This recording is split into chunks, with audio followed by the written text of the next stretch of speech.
Hello student, MS classes में आप सबका स्वागत है। आज हम लोग कक्षा 9 एनसीईआरटी गणित का जो है दूसरा लेसन जो हमारा बहुपद है उसके प्रश्नावली 2.4 का जो है आज हम लोग तीसरा प्रश्न करने जा रहे हैं। अब तक हम लोगों ने इसका 2 प्रश्न तक और इसके बहुत सारे उदाहरण हम लोगों ने किया हुआ है। आज हम लोग इसका तीसरा प्रश्न करेंगे। देखेंगे कि तीसरा प्रश्न हमारा क्या पूछ रहा है। देखिए कि उपयुक्त सर्वसमीकरणों का प्रयोग करके निम्नलिखित का गुणनखंड ज्ञात कीजिए। हम लोग को क्या करना है कि सर्वसमीकरण का प्रयोग करना है और गुणनखंड करना है। मैं सर्वसमीकरण दिखा दे रहा हूं पहले और बता भी दे रहा हूं कि कैसे सर्वसमीकरण का प्रयोग कहां पर कैसे करना है। देखिए यहाँ पर ये तीनों सर्वसमीकरण का प्रयोग तीनों क्वेश्चन में हम लोग करेंगे। पहले क्वेश्चन में पहले सर्वसमीकरण, दूसरे क्वेश्चन में दूसरी सर्वसमीकरण और तीसरे क्वेश्चन में जो तीसरी सर्वसमीकरण। बताते हैं कि कैसे।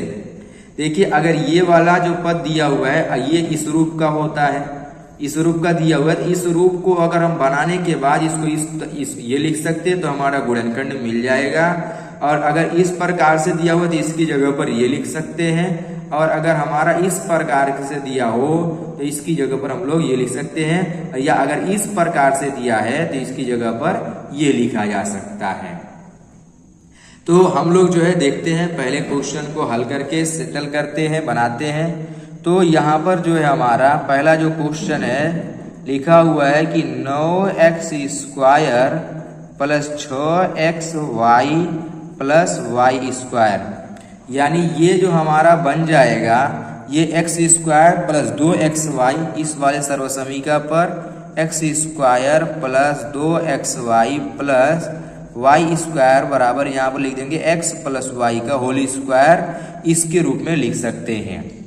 तो इसी के रूप में हम लोग बनाएंगे। अब 9x को क्या लिख सकते हैं कि 3x का होल स्क्वायर, फिर यहाँ पर प्लस, अब देखो यहाँ पर लिखा है 2, तो यहाँ पर 2 लेकर के हर हाल में किसी न किसी तरीके से आएंगे। और फिर हम लोग क्या लिख सकते हैं, देखिए y तो यहाँ पर ये स्क्वायर ये अकेला ही है, यानी y के साथ तो कोई संख्या लगेगी नहीं, और x के साथ 3 लगी हुई है। इसमें से 6 को हम लोग 2 गुणे 3, तो यहाँ पर x के साथ ये 3 चला जाएगा। फिर गुणे y रहेगा, केवल स्क्वायर नहीं रहेगा, और ये यहाँ पर प्लस करके ये वाला y² लिख दिया जाएगा। अब हम लोग ये देख रहे हैं कि ये वाली जितनी पूरी चीजें पूरे इस रूप पर चली गई, यहाँ से यहाँ तक पर हो गया हमारा। इसकी जगह हम लोग क्या लिख सकते हैं कि 3x प्लस y का होल स्क्वायर लिख सकते हैं, लिख दिया।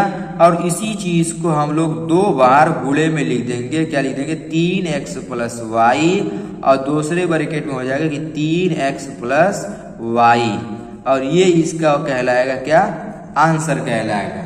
इस तरीके से पहला क्वेश्चन हल हो गया। अब इसके बाद इसका दूसरा प्रश्न हम लोग देखते हैं। दूसरा प्रश्न इसका क्या है कि 4y² माइनस 4y, और यहाँ पर रहेगा प्लस 1 हो जाएगा। ये हो जाएगा हमारा। अब इसमें इसको हम लोग किस प्रकार से बनाएंगे। अब देखिए ये हमारा जो दिख रहा है वो इस प्रकार से कि x² minus 2xy plus y², और ये फॉर्मूला हो जाएगा हमारा x माइनस y का होल स्क्वायर। तो इसको इस प्रकार से बना देते हैं। पहले देख लेते हैं इसको क्या लिख सकते हैं, 2y का होल स्क्वायर, फिर माइनस यहाँ पर लिख देंगे 2 गुणे, अब यहाँ पर 1 का स्क्वायर तो यहाँ पर है ही। अब हम लोग इसको क्या लिख सकते हैं कि 2y केवल लिखा जा सकता है और गुणे 1। अब देखिए ये वाला पूरा जो है इस प्रकार से चला गया, x² की जगह पर 2y का स्क्वायर है, फिर -2 की जगह पर -2 है, फिर गुणे 2y, x की जगह पर 2y, और y की जगह पर यहाँ 1 है, तो 1 देखो यहाँ पर केवल 1 लिखा है, तो हम जानते हैं कि 1 का स्क्वायर करने पर 1 ही होता है, इसीलिए यहाँ पर केवल 1 लिखा हुआ है। तो ये हमारा क्या बन गया कि 2y माइनस 1 का होल स्क्वायर, और इसी को जो हम लोग गुणा में लिख देंगे, हो जाएगा कि 2y माइनस 1, और दूसरे ब्रैकेट में भी हो जाएगा हमारा 2y माइनस 1, और ये हो गया हमारा इसका गुणा। ऐसे जो है इसको गुणे के रूप में हम लोग इस प्रकार से लिख करके हल करते हैं, और ऐसे हल करेंगे। अब देखिए इसका तीसरा प्रश्न जो हमारा लिखा है x² माइनस y² के बटा में 100, तीसरा प्रश्न।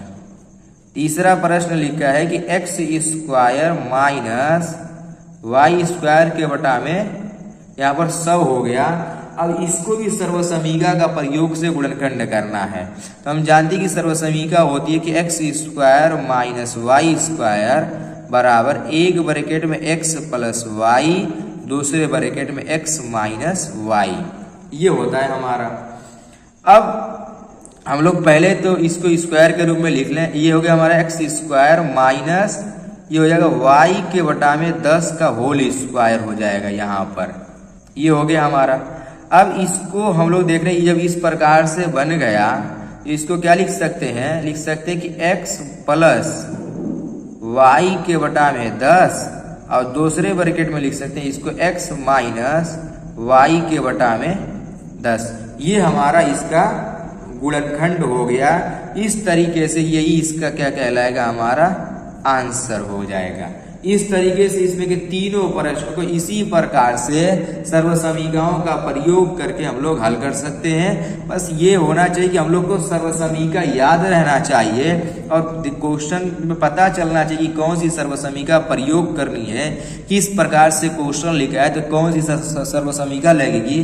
सर्वसमीका अगर हम लोग को याद रहेगी, ये सूत्र हम लोग को याद रहेगा, हम लोग क्वेश्चन को जो है देख करके आसानी के साथ हम लोग लिख सकते हैं और इसको हल भी कर सकते हैं आसानी के साथ। उम्मीद करता हूँ कि ये तीनों प्रश्न जो है आप लोगों को समझ में आ गए होंगे।